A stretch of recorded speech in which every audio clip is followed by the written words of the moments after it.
Well, like we kind of been discussing the last couple days, we've got a special guest in the studio. This is Nick Henry. I met Nick last year when he ran for House District 22 here in the state of Montana. Nick, nice to have you in the studio. Thank you. Nice to be here. It's been a while since I've seen you, but we do have some pretty important topics to talk about. Let's talk a little bit about who you are, who you work for. I know you work for the Yellowstone Boys and Girls Ranch. Yeah.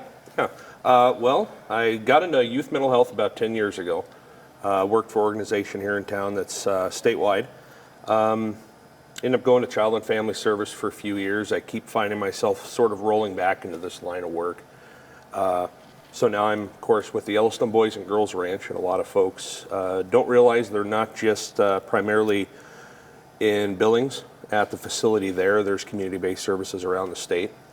And something we'll probably get to talking about in a little bit, the effects of COVID was that there's so many more positions now within this field that are remote.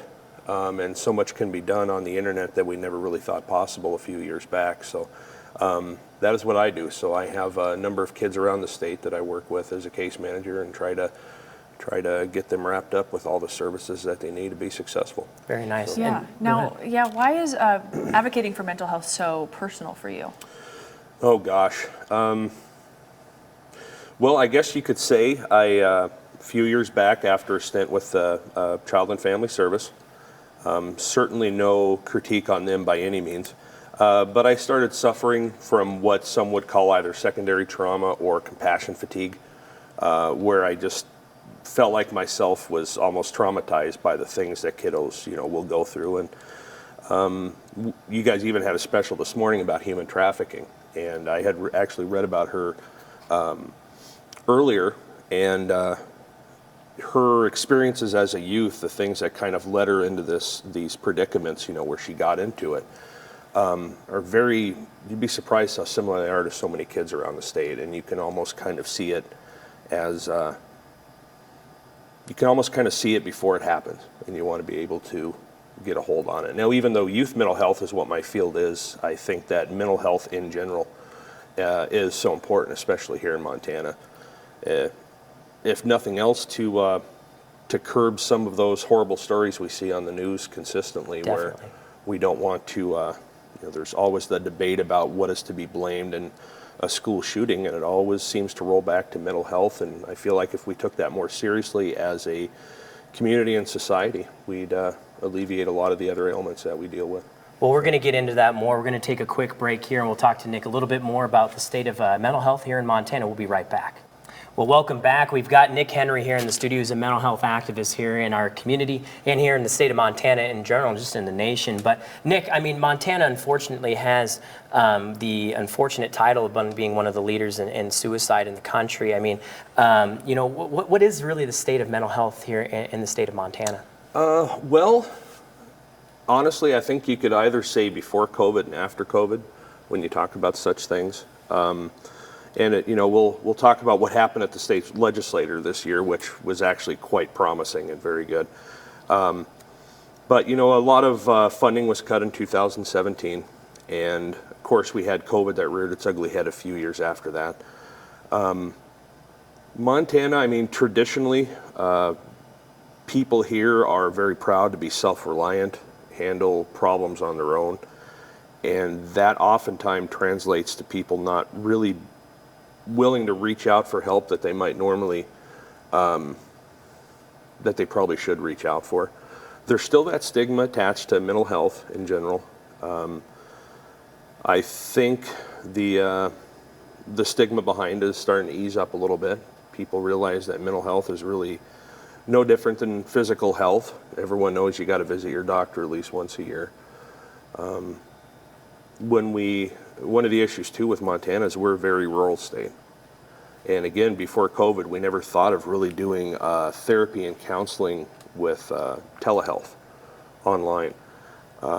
Because of COVID and the necessity to start doing a lot online work remotely and things, that's a promising part of it that's coming around, where someone that lives 100 miles from outside of Billings, for example, as long as they have high-speed internet, they can log in and potentially work with a counselor anywhere. And anyone that's seen a counselor knows sometimes you have to have the right fit, regardless of your age. And And so if we're able to start utilizing the internet for counseling, there's no reason why someone can't find a very good fit, even though they might be 1,000 miles away. So there are some promising things on the horizon. Yeah, I worked as a nurse during COVID, so I saw a lot of those effects with my patients and going around the country for that. But what do you think is the best way to start having those conversations with your loved ones and your family members who might not be as open to it in Montana? Oh, gosh, that's where someone with a few acronyms after the name would probably come up with a better answer than me. Just to start having those conversations, really. Getting the cues from friends, family members about, shutting down, not wanting to talk.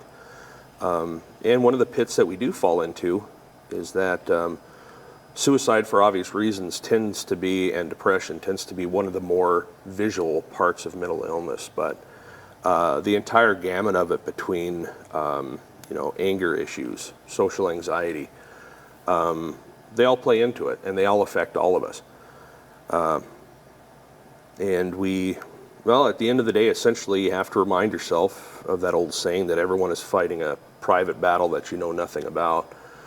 And you don't stop to realize that the person that cuts you off on the way to work in the morning in the truck, he may very well be a veteran suffering from PTSD, and he may be coping in his own way or her own way.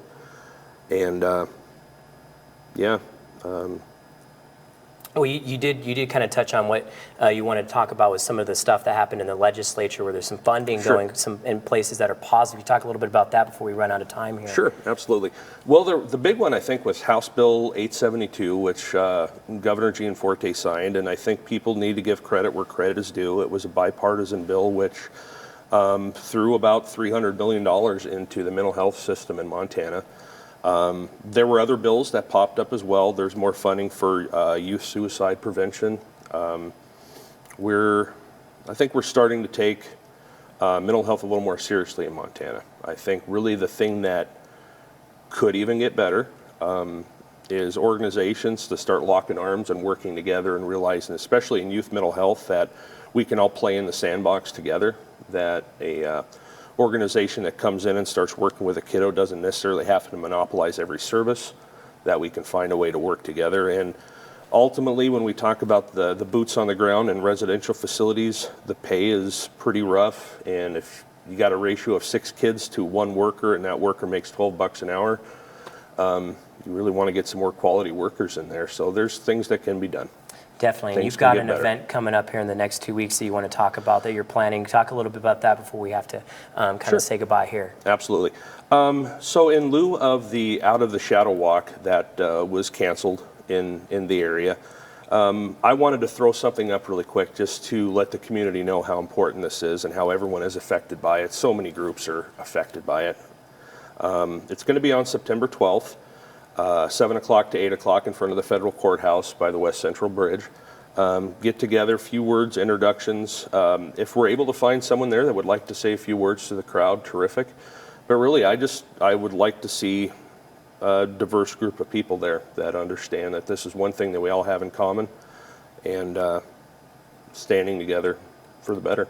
Definitely, that's the most important thing. And if you at home are struggling with the thoughts of suicide or anything, there are free resources, anonymous resources available. You have the 988 service that is local to our community. It's run through the Voices of Hope here in Great Falls. So, Nick, we appreciate you being here. We'll be in touch. This isn't the last time we're going to see you. We're going to talk about this more, because we want to hit the nail on the head with this, because it's something that we do feel passionate about, and letting that voice be heard and letting know that it's okay to not be okay.